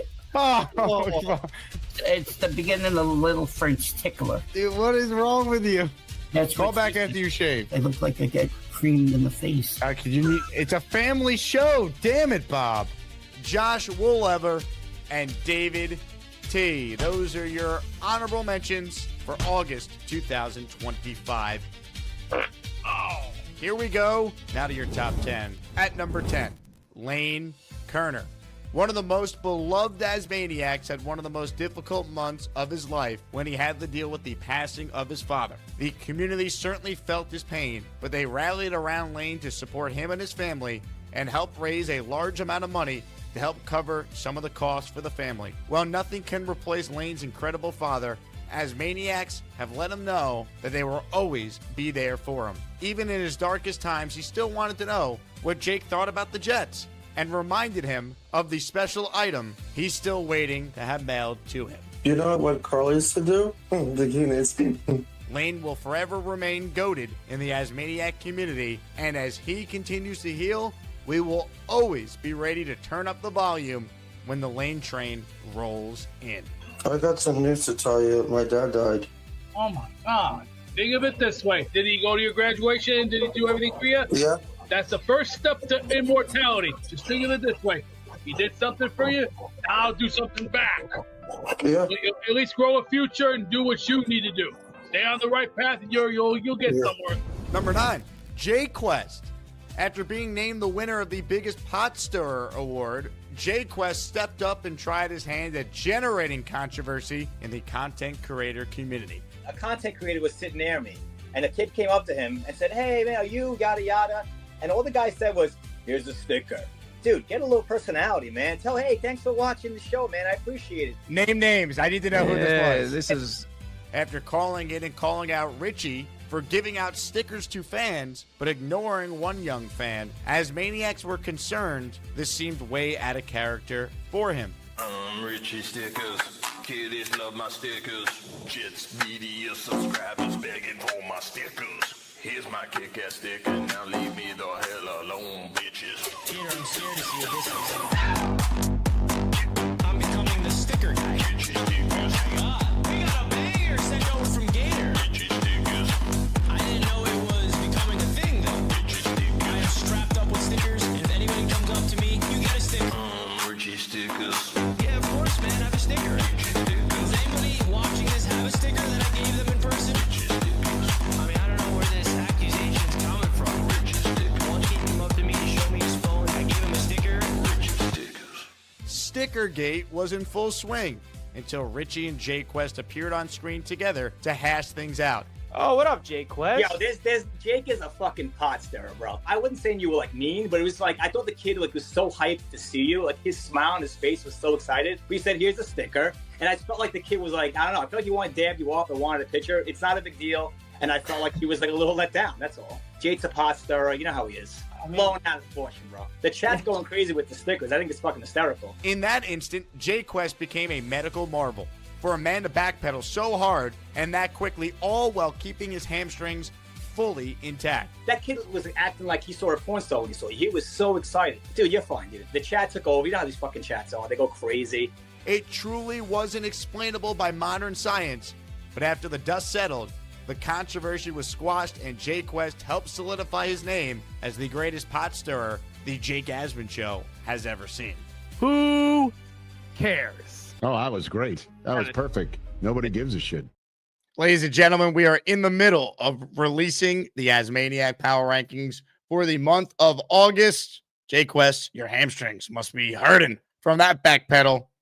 More coming up right now. To number 8, Mad Max. He came in like a wrecking ball and delivered his takes and predictions faster than a bag of dicks flying out of Beast Breaker's window. Justin Fields is quarterback 1, and then Tyler Taylor is quarterback 2, and then Adrian Martinez is going to be quarterback 3. He may have only called in 6 times during the month, but he packed in the takes each call tighter than a camel's butthole in a sandstorm. After predicting the entire 53-man roster, he made it clear that he thought Will McDonald would in fact make the roster, much to the relief of Jets fans everywhere. Is this you? No. After Jake confirmed other players, some began to believe that Max could be the second coming of Nostradamus, when he not only predicted the score in the Steelers game, but he broke down the scoring quarter by quarter. He may have orange walls in his bedroom, he may talk a mile a minute, but one thing is for sure, Mad Max's story is just starting to unfold, and Asmaniacs can't wait for the next chapter. How many monsters did Max down today? Number 7, Big Cho. Big Cho followed up his big month in July with another solid month in August. The Chilling with Cho segment recently appears to be taking off, with Asmaniacs anxious to get on screen in the full chill position. I'm just chilling. The 3 amigos. Early in the month, there was a great 5-way chill session. Hey guys, what's up? Purple chill Mike. Then just a few days later, the internet almost broke when 10 Asmaniacs all appeared on screen in a spontaneous orgy of chilling and fun. I'm just reading the script here, guys. This wasn't so chill, I would almost think it was the Bobby Midnight Show. As the Asmaniacs continue to get to learn more and more about their favorite coach, it came to light Big Cho used to be quite the player back in the day. I used to date models and stuff back in the day. I date them when they're fine, you know what I'm saying? Like Victoria's Secret models, lingerie models. Really? He described dating many different models, showed off some photos of the young, handsome coach in his prime, and put all Asmaniacs on notice to hide their wives and girlfriends. I never had trouble with the ladies. Asmaniacs can't get enough of their favorite coach, so let's hope Big Cho can get his co-host Shania and his own show back on the rails soon. Calm your freaky down. Number 6, Gary 3D Boxing. After having a great call early in August, showing some positivity and optimism after the Jets beat the Packers in the preseason, Gary followed it up with numerous calls that many consider to be sexist, misogynistic, and degrading to women everywhere. While he denies these claims, controversy continues to dog him each month. Gary did show his empathetic side when he said he is concerned about the state of the average American male. Look at him. Like, this is not okay. This is why we need to make America healthy again. I've never seen a 40-year-old man, 150 pounds overweight, can't leave the attic, can't put a coherent sentence together, can't I've never seen this anywhere else. Back it up 1 minute, buddy boy. And after making specific remarks that women can't take criticism and that he would never listen to a woman, he seemed to have stepped over the line far enough that Amanda Madison, a first-time 4.5% caller, took it upon herself to put him in his place. This is real. You really are who you say you are. This is not a gated creation. You're real. Why do you only come on after me? I guess you're special, Gary. After some strong backpedaling, Gary decided not to admit defeat, but the chat and the Asmaniacs that tuned in knew the fight was over. If that makes you feel better, again, women can't handle the truth, so I'll let you feel that you won, because women can't. They really can't. Like a man, you tell him the truth. A woman, you got to sugarcoat it for him. It's true. Will Gary ever change? Only time will tell. What responsibilities does a woman have in a relationship? There you go. You're gonna have no answer. We have reached the top 5 of our August Asmaniac Power Rankings, and at number 5, Purple Belt Mike. Progress continues for our man recovering from ACL surgery, and he's blessed the show with an uptick in calls. A personal record of 28 for PBM in August. He's always watching the show and quick to jump in anytime a spicy take drops and he feels strongly about it, even if it's slander about August being a bottom 3 calendar month overall. Mike, move your head. Good God. I put the Gator comment on and you still didn't respond to it. Oh, my goodness. During the month, PBM and his rising star spouse, Purple Belt wife, celebrated a milestone anniversary, but not without a little controversy as the chat that day hammered him for some of his behavior. Congratulations to you and PBW. Are you still big one? I am. 5 years of greatness. PBW. Yeah. She doesn't like that my knee's broken because I do less around the house. That is such bullshit. I never once said that. You're trying to make me out to be a villain. Let's see how long it takes for her to realize. Gator says there's 230 dudes in this chat that want PBW as their wife too. He did redeem himself later with the help of PBW, and while he may be misguided on a few things, there is no questioning his loyalty to the sponsors of the show as he continues to rep the merch and products advertised daily. Sometimes he needs to be talked off the cliff when the Jets lose a game, but his loyalty to his wife, Jake, and the Jets is forever. Ding, ding, ding. Now take your ship and go. Oh, that was great. That was perfect. Nobody gives a shit. We are in the middle of announcing the Asmaniac Power Rankings for August, ladies and gentlemen. The home stretch. Here we go. Number 4, Nate parentheses Nate. Nate put in one of the greatest calls in show history when he stepped up his game and rode around New York with his giant Jake Asman Show flag, recruiting countless new members to the show. If since you're your phone out, can you do me a huge favor? No English. Jake Asman YouTube. Subscribo. Gracias. Holy shit, bro. I'm not in tourist area, bro. They don't speak English. And when he came across a clueless Bills fan, he did what every red-blooded Jets fan would do and chased him down in the streets. You're a Jets fan. I'm a Bills fan. You're a Bills fan? Oh, get rid of You're a Bills fan. Come back. Wait, hold on. Come back. Where you going, bro? I'm on your wide right. I'm on your wide right. You get it? The interactions were epic, but he put the cherry on top when he met up and recruited the world-famous Naked Cowboy to do a JETS chant with him live on the air. J-E-T. What's an S? S.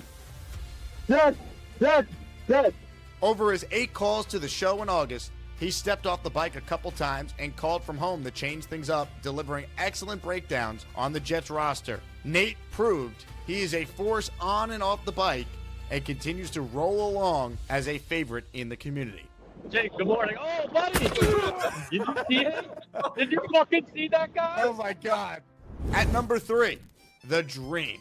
I don't recognize The Dream here. This is Andrew C. Yeah. Oh, what's up, Andrew? Okay. You go by the name The Dream? No, I didn't know. Somebody told me to type something in, and here I am. I'm very nervous. My first call. Yeah. Don't be nervous. Andrew C., the man who will forever be known as The Dream, debuted on the show August 1st. And Asmaniacs are still buzzing after his incredible debut. Now, The Dream, have you had any alcoholic beverages this morning? Absolutely. I This can tell. morning, yeah. We learned lots about The Dream in his 4 calls into the show, including the copious amounts of drinks he can consume over a weekend. I drink heavily on the weekends, but during the week, my job, I can't drink during the week. He has a dog named Happy. He is a propane truck driver, and he only wears crooked glasses that are missing an arm. Gator even took it upon himself to mirror the new legend and put in one of the most outrageous calls into the show, spoofing the great Andrew C. Who's this guy? Yeah, Dream too. How do you have a pair of glasses just like me, bro? Multiverse. Did you see that Zach Wilson throw when he dropped it right at his feet? They're like, dude, you're way worse than me. In an ironic twist, it appears everyone loves his takes except his own dog, who hates when he calls into the show and barks incessantly. All right, hold on. My dog is barking.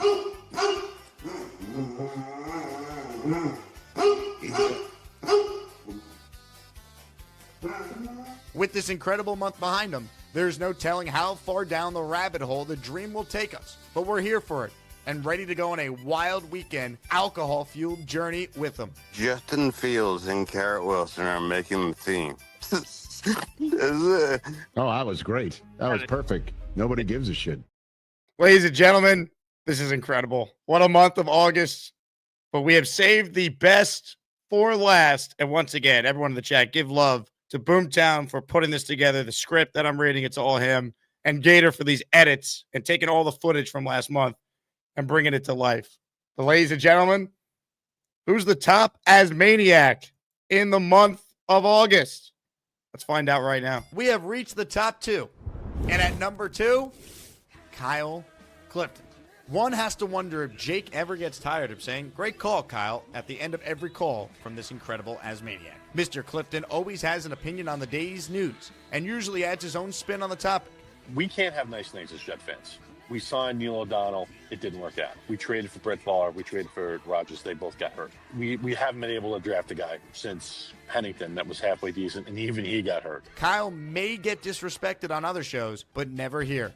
The Kyle Clifton inside/outside prediction game has taken off, and he's shown dedication to the brave element and nature just to try to mix it up for the Asmaniacs. Outdoors. I was ladies doing and good gentlemen. until I lost today. God. You know, dang it. I'm starting to regret the choice, though, because there's a gigantic black fly out here that's targeting me for death, apparently. And one of the wildest moments of the month, Kyle called in making it clear that he was unequivocally 100% willing to sacrifice Beast Breaker's pet guinea pig, Little Joey, in order to secure a Jets Super Bowl. If it came down to a Super Bowl win for the Jets and a sacrifice of Little Joey, every person on this channel would want that guinea pig gone. I'm sorry. Asmaniacs were generally split in their support for each side, but Kyle did make a compelling argument when he rumbled directly with Beast to defend his take. Hey, get back! I can't do it. For a Super Bowl win, the guinea pig has to go. Over my dead body! Killing guinea pigs is disgusting! But you have to understand the ultimate goal. I understand it, but what? I understand he's your pet. Can you just think about it? Sleep on it. God damn it! Kyle is on the doorstep to greatness with the #1 spot within his grasp, and no doubt will be a force to reckon with in September. No, I'm not in the best mood right now. I'm very angry right now. Are you still Very upset angry. that you were ranked number 3 in the power rankings instead of number 1? Ladies and gentlemen, number 1, Beast Breaker, 666. I got gas right now. There were tears and lots of hardworking man sweat along the way, but the self-described sexy man that is at least 10 times sexier than Charles Gorman finally achieved the top spot on the Asmaniac Power Rank. If this is going to be a first-grade show, I am swear to God, I'm already... You just farted on my show. You just ripped ass. You're no better than Gorman. At least I'm 10 times sexier than Gorman. That's a guaranteed goddamn thing. My ass gets more grass than the seat at the proctologist office. In August, Beast showed off an incredible range of skills and abilities, including fixing his bed with just a hammer. My bed did a nasty fall this morning. One of the things broke. I got Mr. Hammer here. Lucky for defense, I repaired it with a little hammer and nail action. Ooh, oh, that one. Oh, something wrong. Did not expect that. Went down the wrong tailpipe. But what did you have in your mouth that you swallowed? Saliva. He broke down Jetsville. Aaron Glenn's going to be fine. He's been around some of the great people that he's worked with. Otis Smith, Victor Green, Jason Ferguson. Aaron Glenn knows this game. He's a Parcells student. You got a lot to learn about the business, kid. Cut the crap. Get your balls up. Playtime is over. He gave important love-making advice. It's like when you're making love to a woman. Take it slow. Don't just jump up the first base right away. Take it slow.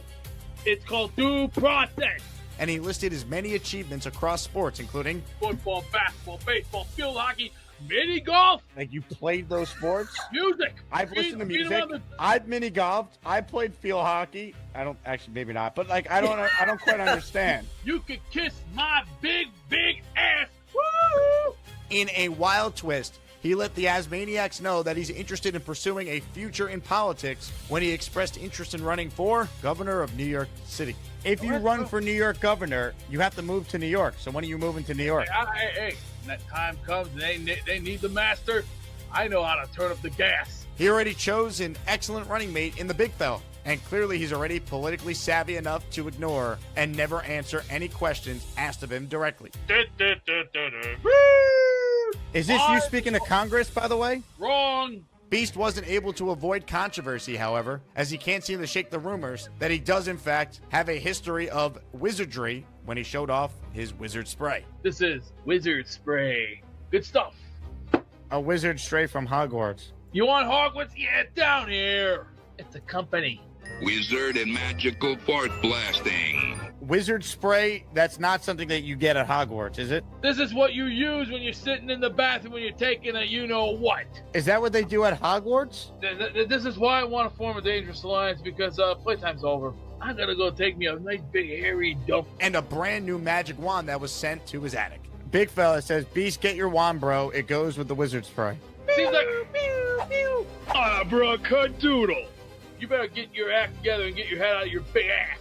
After 9 long months, Beast has secured his spot at #1, adding to his impressive trophy case, including 33 world belts and a 3-time Man of the Year award. 5 times I went back-to-back 5 different times. I've singled 4 titles in my illustrious career, 3 triple crowns, 2 Grand Slams, a Hall of Famer. The Beast has left his mark and has made it clear he will protect his belt at all costs. I am not a meatball. Ladies and gentlemen, your number 1 ranked Asmaniac in our August Power Rankings, Beastbreaker 666.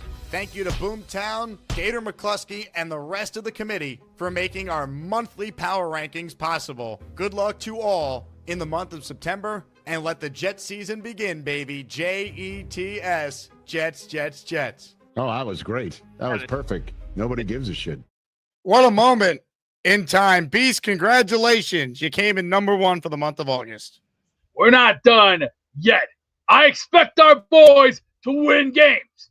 No more playing around. Get up and F-I-G-H-T, boys. It means fight. Earn your spot, earn your keep, and you'll get one of these. You can't win! Bullshit! Let's go, baby. Let's go. Let's say hello to Nick Shine once again. Nick, your thoughts on the rankings? Did the committee, you're a part of it, did we get it right with the top 10? Tremendous work by Gator, Boomtown. First off, got to give them credit for putting that together. It's amazing. And shout out to all the callers, all 463 of them, you said? That's right. Wow. So, yeah, great work. I mean, listen, Beast is controversial, but, you know, he's there day after day. And, yeah, I think Boomtown nailed it, man. Good work. What a video, man. I sat there on hold laughing the entire time. Unreal. Good. September off to a tremendous start as well, so we shall see. We'll hopefully have it out a little earlier, the beginning of next month. We had the holiday, and then the Jets played, so a little delayed, but it's been a members only video for the last couple of days, so people have had a chance to see it early. If you are a channel member, let's get to some super chats here. Open phone lines, last chance to get in on the show. We are giving away, if you're just tuning in, a Breece Hall jersey at the end here. Felix checking in. What's up, Felix? What's up, Jake and Nick? I have 2 questions. Do we extend Simpson midseason and possibly give AVT a 1-year deal to see if he can stay healthy? Also, if Hall keeps balling out, do we extend him before the season ends? I don't think they'll extend the running back in season. John Simpson is a possibility, though, for sure. I know they like him a lot. We'll see the type of year he has. And with AVT, I think the only scenario he is back is if he's on like a 1-year prove-it deal. You're not going to give him a long-term extension now, obviously. Wouldn't surprise me if they just moved on altogether. Maybe Tippmann's their guard and Myers is the center next year, and they draft someone that could be kind of multi-flexible on the line. There's so many scenarios. It's hard to kind of predict after just one game. Injuries can happen at any time. I would say let's wait till the season ends. We're not going to have a regime change in the offseason, so you can do these things before free agency hits. You know, like they did with Sherwood last year. They locked him up so he didn't hit the free agent market in February. So, or early March, whatever the timeline was. So March 9th. Yeah. I had a wedding that night, so I did a video reacting to it. I'm like, that's tremendous recall, Jake. Yeah. Way to commit to excellence. Yeah, so, you know, I think free agency started a couple days later. You can keep Simpson in-house. You don't have to let him hit the market. Let's see how the year plays out, right? There's still 16 more games left. Let's make sure everyone gets out healthy. You don't want to extend someone and then something were to happen and down the road. So I think there's time to be patient with that. Everyone's like wants to rush to do everything, but it's smart money to wait, see how the season plays out, and then do it in the offseason, early in the offseason too. But I'm not against it. I think Simpson and Tippmann as guards is really good. It looked great in week 1, but I'm not bringing in AVT. I'm done with AVT. That's me. I'm not going to bring him in, give him a spot where you expect him to start because of the talent, and then you're back to square one with moving people around again. If Tippmann plays at that level throughout the season, folks, Tippmann's your guard. And you can find a center. I do agree with you. Ladies and gentlemen, Dan King, are there more tickets available for Tampa? There are not. Sorry, Dan, but hopefully you still can make it to the events and just buy a ticket on the secondary market. Spencer Green, oh, hell yeah. Beast is number 1. That's the bottom line because Beast said so. Elect the kick-ass Beast. Nobody loves Beastbreaker more than Spencer Green. Spencer, you're in the raffle for 2. Black Gypsy, you're in the raffle for 1. So thank you very much for supporting the show. Comments, questions, super chats, they cut the line. Yo Holmes wrote in that every girl at the end of the night, every girl I date at the end of the night, she gets a sticker. So Richie gives stickers to fans. Yo Holmes gives stickers to his lovely ladies. Yo Holmes gives them an Uber sticker as he kicks them out the door. Incredible. There was a interesting comment here. I guess Zach Johnson hasn't been watching the show much. Jake, you got to make that video of B saying I'm not a meatball a drop. Please keep playing that. I am not a meatball. It's been done for weeks already. I am not a meatball. But I appreciate your support, Zach. All right, we are caught up on super chats. Nick, let's get to your shining stars, ladies and gentlemen. It's time. It's time for Nick's Shining Stars. 3 players to watch this week. These could help lead our Jets to victory. Nick's Shining Stars. Like to say, some people wanted to keep track and keep a scorecard. Week 1, Will McDonald. I said he'd go for 2.5 sacks. He went for 2. Joe Tittman, moving to guard, was a guy to keep an eye on. He performed phenomenally. And I said Brees in the passing game, who had a massive catch and run. So, Jake, would you say I went 3 for 3 in week 1? You did predict the Jets to win, though, didn't you? I did, but that's not the shining stars. That's a I'm game. just saying. In terms of the players. Yes, no, the players all performed. Well, Xavier Gipson has something against me. So this week's shining stars. These are guys to keep an eye on, guys who can help elevate us to a win. I'm never going to pick the quarterback because obviously this league is a quarterback-driven league. Now, Jermaine Johnson. Jermaine Johnson far exceeded expectations in week 1. I thought he'd play about 24 snaps. He played 50. Now, with what Will McDonald did with getting home twice, Jermaine was close. If Jermaine, who's had success in getting to Josh Allen before, if Jermaine can get to a level where he is on par with Will McDonald on the edge, we are going to be in a really good position. We know that they like to run the ball too, and Jermaine is our best run setter on the edge. Jermaine Johnson, have your breakout game. Have your welcome back game. Go nuts, man. If he gets to that level, like I said, this is going to make everyone on the defense better. Because now who are you going to double? You're going to double Quinnen. You're going to double Will. You're going to double Jermaine. When you have 3 pass rushing options who can all get home, it favors us tremendously. Secondly, we know Josh Allen has loved playing catch with jet safeties. Whitehead had 3 interceptions in the 2023 opener. I'm looking at Cisco. I'm looking at Cisco as a guy who might be able to get Josh Allen to do what Josh Allen does at MetLife and make mistakes, be impatient, try to throw downfield over the top, try to maybe attack Stevens on that side. And we need Cisco to make a game-changing play or two. Also, we know that they're going to run the ball a lot with Cook. Have him coming up, have him making a play in a run game or two, maybe a key 3rd down stop. Cisco is a guy that if he can raise his level of play, we're going to be in a really good situation, in my opinion, because now it's just another playmaker on this defense. And now offensively, I've kicked around a couple guys. I've kicked around some ideas on who I wanted to go with. And I'm going to go with Braylon Allen because if you watched the game the other day, Derrick Henry had great success running between the tackles against Buffalo's defense. Now, I'm not putting Braylon Allen on Derrick Henry's level, but when you can run the ball in between the tackles with a powerful running back, you can really open things up for Brees to do Brees things. I think the running game is going to be matchup predicted week to week on who gets more carries between Braylon and Brees. We saw Brees was the go-to guy in week 1. I expect Braylon to have a bigger role this week, and we know he got in the end zone.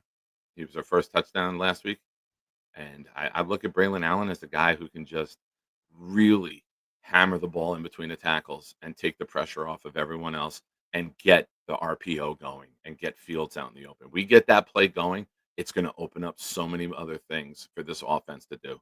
So week 2, I got Jermaine Johnson, I got Cisco, and I got Allen. All fair.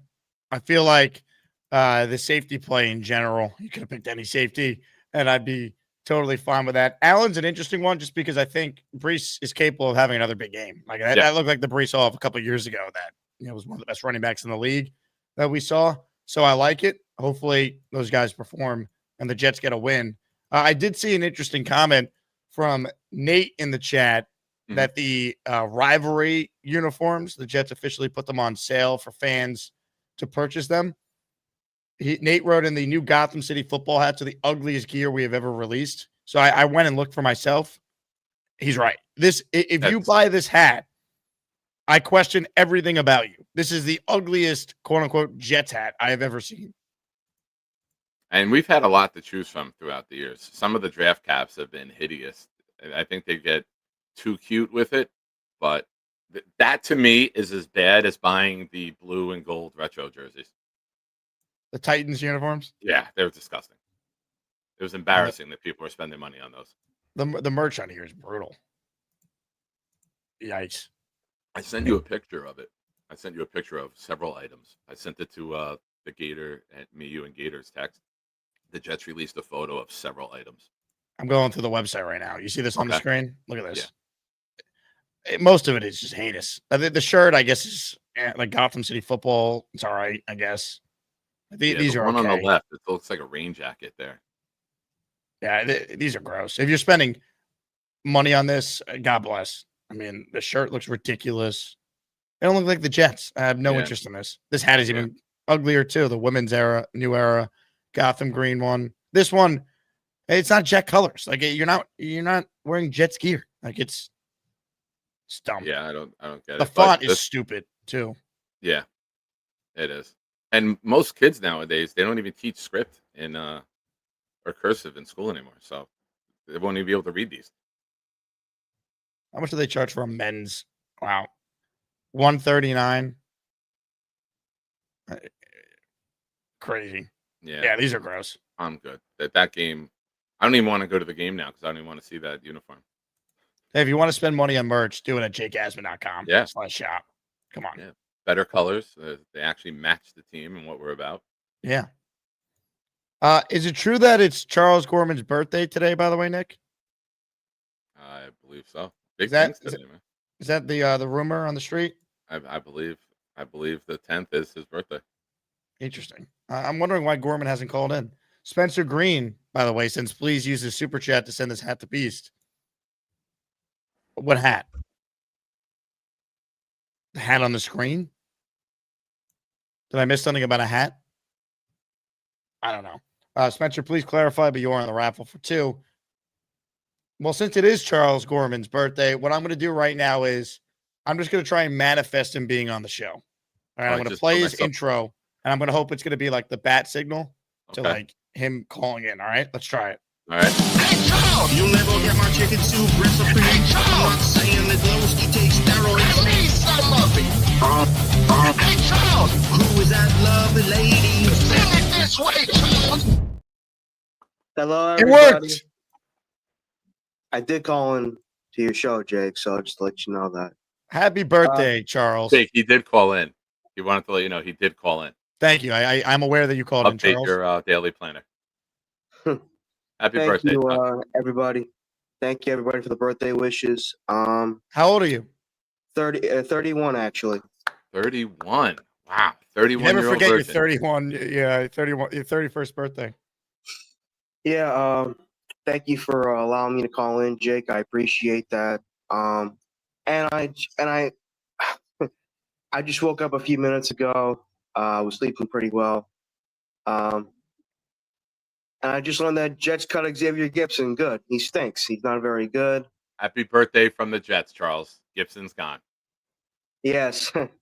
Thank you, Jets, for cutting Xavier Gipson. What are you doing for your birthday, Charles? I'm going to celebrate with my family this weekend. So my family is working right now, so I'm going to celebrate it with them this weekend. So What about today, though, food-wise? I have a couple of things, like a chicken pot pie. Friendlies, Applebee's, where are we going? I have no idea, Jake. I have no idea. Eddie's not taking you out for lunch? Ed's working right now, so. Spencer Green says, interview Charles for his birthday. I did promise you an interview, Charles. Yes, you did, but I don't think I'm in the proper attire for an interview. So, all right, we'll do it another time. Very professional. Tom D says, happy birthday to the Goremeister. Barbarossa. Happy birthday, Charles. Enjoy the present. AG left. Yes, thank you, everyone, for wishing me happy birthday. Thank you for about Mike. He texted me happy birthday. Thank you so much, buddy. Hopefully the Jets get a W this Sunday. That will be huge. Buffalo gave up a lot of points to Baltimore yesterday. I do expect Brandon Allen to have a bit more of a factor this upcoming Sunday versus the Bills. I still think Brandon Allen's a good player. Hey, Charles. Thoughts on Beast ending your 3-month reign as the top Asmaniac monthly caller? Yeah, that's fine. He can have it. I really don't care about this type of stuff. I just care about making friends, having a good time on YouTube. You know, you should say, I don't care about rankings in August. I want to win in March. It's your birthday, Charles. You got to win for September now, man. Yeah, you had a good call last week. You took the shirt off. You waved it over your head. You did a Jet chant. Now, Yeah. Charles, people love gambling. Jake, FanDuel, I heard they updated their betting today. And, Charles, people want to know if they should take the over or under. You're 31 years old. Will you fart more or less than 31 times today?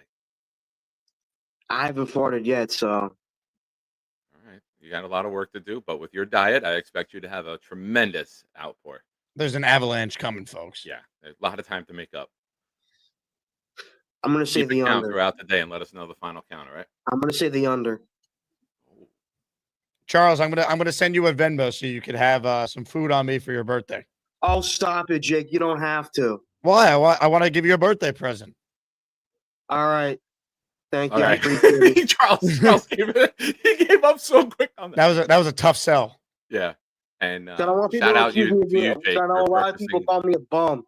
So I need to get a job, that's for sure. Oh, Nick, did you get my call yesterday? I other day? did. I was at work. Yeah. I didn't know it's gonna be open on Friday, so Yep. I'm gonna try to apply to it. When I get the chance. So thank you so much, everybody. Charles, enjoy lunch on me. I just sent you a Venmo. Now, Charles, All right, make thank sure you. you get lunch and you don't send that money over to Pakistan. Yeah, make sure that it doesn't go to a bot. I will. I promise you. Thank you so much, everybody. All right, get a nice Birthday, sandwich from the deli, or get the sampler from Applebee's. Thank you so much, everybody, and God bless. Ladies and gentlemen, Charles Gorman on his day of birth, 31 years young. Hi, I'm Charles, and I'm going to talk about Spider-Man and movies and sports and video games and maybe hot chicks. The Gorman birthday, man. What a time to be alive. That's it. 31-year-old virgin. We got to end that this year for him. Well, I mean, you tried, but that stripper wanted how much money again? 300. Unbelievable. All right, one last call, then we'll raffle away a Brees jersey. So this is your last chance to enter. Let's say hello to Prestige Shogun, who closes us out this morning. What's up, Prestige? What's going on, guys? What's going on? Nick Shine, pleasure to be on the show with you, as well as Jake Asman. So, What's up, buddy? How are you? So, living the dream. All right. Loski is our tribal chief. That's great. Just spitting facts out here. It's great. I love it. I respect it. Yeah, anyways, shorter call this time compared to my other ones. I was driving to William Patterson this morning, and I saw the news that Xavier Gipson was cut. Now, I'm never a man to celebrate a man losing his job. I won't ever do that. It's just not humane. But Xavier Gipson, you felt like this was coming. You felt like the clock was ticking, and the clock struck midnight. It was a great play 2 years ago to beat the Bills in overtime. But you look at Xavier Gipson, what has he done the last 2 years? I was on the radio a couple days ago. I said it. He gives you nothing on any return, punt return, kick return, and he fumbles the ball. Last year, actually, no. We're pushing on it, I think. 2 years against the Buffalo Bills. We're pushing on 2 years at Orchard Park. Opening kickoff, blast, fumble. The other night, Sunday, fumble. like that changed the game. And I get it. We weren't good defensively. We were bad defensively, actually. But that's just one turnover, just one turnover could change the game just like that so quickly. And we lost the game by 2 points. I get it. The 2-point conversions, that suck. It's a reason why we lost. But now I'm looking ahead. I think Jamal Pritchett should be called up. That's just what I would do. I don't know if Wangu is out for a while or not, but beats me. I'm going to look to the Bills game real quick, and then I'll hop off because I know we're pushing 2 hours on this show. With the Bills, I want to get into a shootout with Josh Allen. I want to see if Justin Fields can be consistent and build off of last week. I want to see Aaron Glenn take another step as a head coach from week 1 to week 2. And what I also want to see, feed the ball to the running backs. Why would you want a shootout, though? If Aaron Glenn improves as a head coach, that means his defense plays a lot better now. I mean, if that's the case, but like realistically, I want to win. I don't care. I don't want a certain type of game. As long as the game ends in a W, I don't care how they do it. Yeah, no, you're right about that for sure. I just realistically, I don't think we hold the Bills to under 20 points until we see the Jets really step up on defense and hold a team to that many points. I get it. It was only week 1, so take it with a grain of salt. But if just overall, I want to see us compete. It's one thing if we lose, which sucks. I want to win, just like you, just like Nick, just like every other Jet fan. I want to win.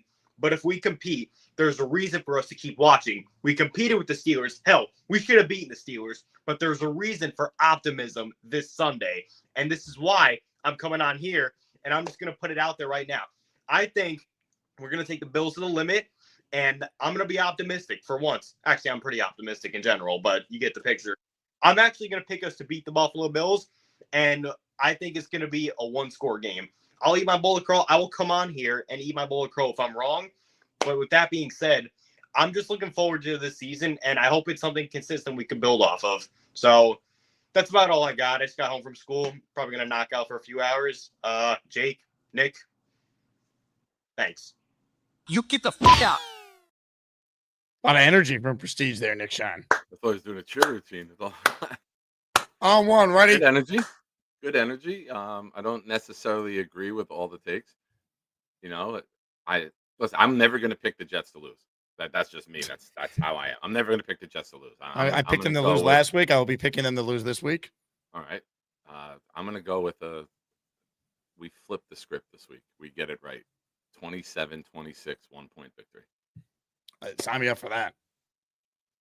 I pulled out all the stops, too. I picked the Steelers in the survivor pool, hoping it would be a reverse jinx. I'm going to pick the Bills this week. I'm doing my part. It's not working. Right? I would gladly pay $20 a week for the Jets to win. Nate says, I think we found the roommate that agreed to room with Mad Max. Ladies and gentlemen, did we just find Mad Max's roommate? What do you guys' opinion on me doing a backflip through this orange wall? Maybe we did. Maybe we did. I got something for you. Now, during the top 10, I pulled this up. You know this already, but I'll put this out on air. The Dream follows my show. He's called in. He's been on the show. He's been very generous. Him and I were emailing this weekend. He was putting a lot of comments on the show. He asked for help with something. I gave him my email. He's got an idea for Charles and a job. And this is not a Gator bit. This is word for word the email from Andrew C., the Dream. So I say to him, what's the idea for Gorman? He goes, I live in Florida and have enough money built up to the point where me and my buddy are entertaining the idea of quitting our jobs and buying a cabin in the Everglades and being professional python hunters. Does Gorman want in? So I ask him, I need more info. What would his role be? He goes, fan boat. Is he okay with being bitten by pythons and alligators? Also, Nick, is there a way I can watch the stream? He says it would be a side business of mine. He would need to operate a fan boat. Is this a man that is willing to learn stuff? I'm a brand new CDL driver, 2 years. I also have a certification in heavy machinery operations. And prior to that, I was a welder for 13 years. Maybe I can help change this dude's life. He needs a change. You agree? There's some stuff out there beyond Squatty Potty. Maybe Gorman is the best fan boat operator and he doesn't even know it yet. So the Dream trying to go to bat and help Charles. And Charles with a quick call. I didn't get a chance to bring that up when Charles was on here, but the dream trying to wrangle in Charles Gorman, bring him down to Florida to wrangle pythons. Ridiculous. Well, what are they going to use him as? Bait? Charles Gorman is a python. What is it? The role of python hunter? Hunter? I think. Hold on. Let me get back. He sent me a lot of emails. Hold on. Professional python hunter. I don't know about that one, but a job is a job, and Gorman could use one. J-O-B, job. On that note, it is time for the raffle of champions. A Breece Hall jersey is being raffled away right now. It's time to announce the winners of the weekly Asmaniac raffle. Let's spin the Jake Asman Show Wheel of Champions and find out which Asmaniac is winning an epic prize. Oh, Hold yeah. on. What? Why do you sound like you're underwater now? I don't know. There you go. Don't do it. You trying to enter? I am. Put my entrance in for Gorman for his birthday, please. I just gifted 5. Wow, Nick Shine, what a guy. Hold on, Nick. I can't just do that and put you in without first playing this to honor the man. I pledge allegiance to the flag of the United States of America and to the republic for which it stands, one nation, under God, indivisible, with liberty and justice for all. What a gesture. What a man. Love it. Gorman in for 5. Beautiful. All right. That is it. Said too late. Jordo, I'm in. God damn it. What is this? Is the Jordo show? Okay, here we go, Jordo. 2. 1, 2, 3, 4, 5. Okay, no one else. You getting pissed about making more money is a little weird. Guys, stop contributing to my show that I do. Stop it. I want to be broke. Here we go. We're spinning the wheel of champions. Good luck, Jordo. You're in the raffle. And we're going to spin a wheel that will determine who wins the Breece Hall jersey. If you win, I need your address, need your name, need the size for the jersey, and the color you want it in, green, white, or black. Here we go. The winner is... Come on, Chuck.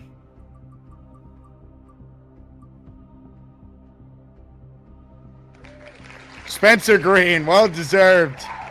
The biggest Beast Breaker supporter out there on the day Beast was named the #1 Asmaniac for the month of August in the power rankings. How fitting. Spencer, you're the man, everyone's favorite law student. Give him the Jet Champ, baby. Yeah.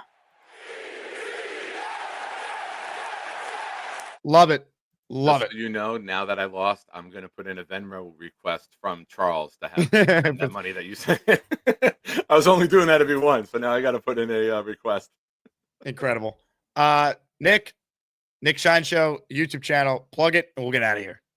Yeah, the Nick Shine Show. I will drop the link. Oh, Spencer says, by God, get Gorman on the show. He says he's giving it to Gorman? Says, Well, he said, wait, "Get him by on the God." show." Hold on. I'll text him. Is Gorman around? Gorman, damn it. He's not on hold. We can't just get him on. Is he going to give the Breece jersey to Gorman? Is that what's happening here? I just texted Charles to call back in right now. So, yeah, ladies and gentlemen, the Nick Shine Show. Dylan and I will be doing the game stream this Sunday again. We'll be on at 12:30. He'll be with me. I will drop my link right now. Trying to get to 1,800 by the end of the month. Would appreciate all you guys signing up. Do a couple shows during the week, 12:30 after Jake's done. Some late night shows sometimes during the week, 11:30 p.m. because I work 2:30 to 11.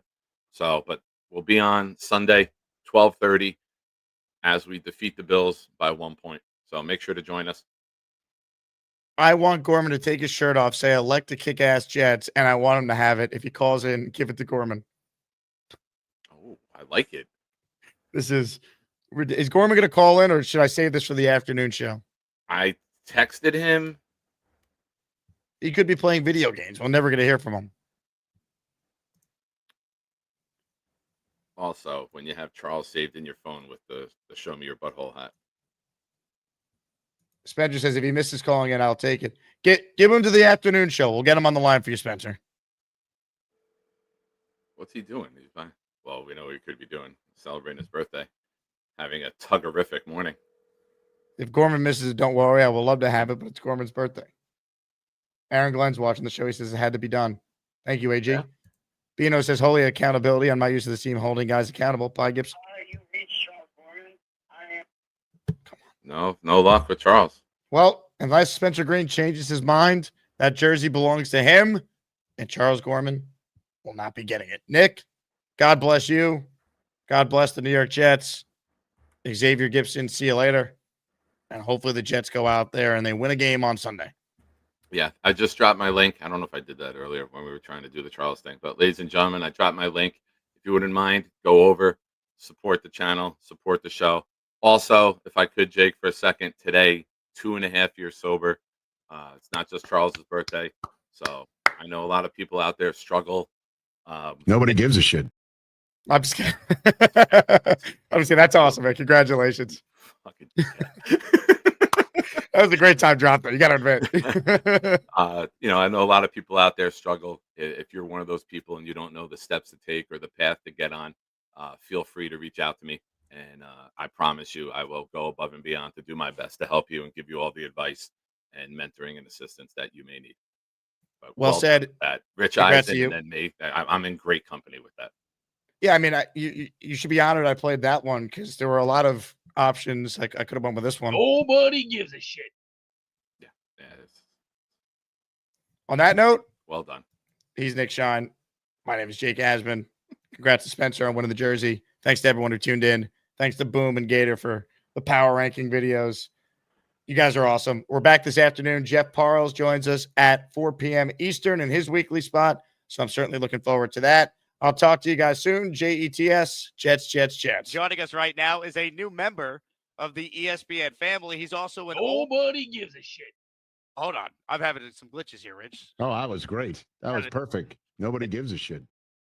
Hey, here's the deal. Just got no chance unless you click on that like button. And you got to make sure you subscribe to the Jake Asman Show. You don't, you can get the f*** out. Now let's go, Asmaniacs. We're built for this shit.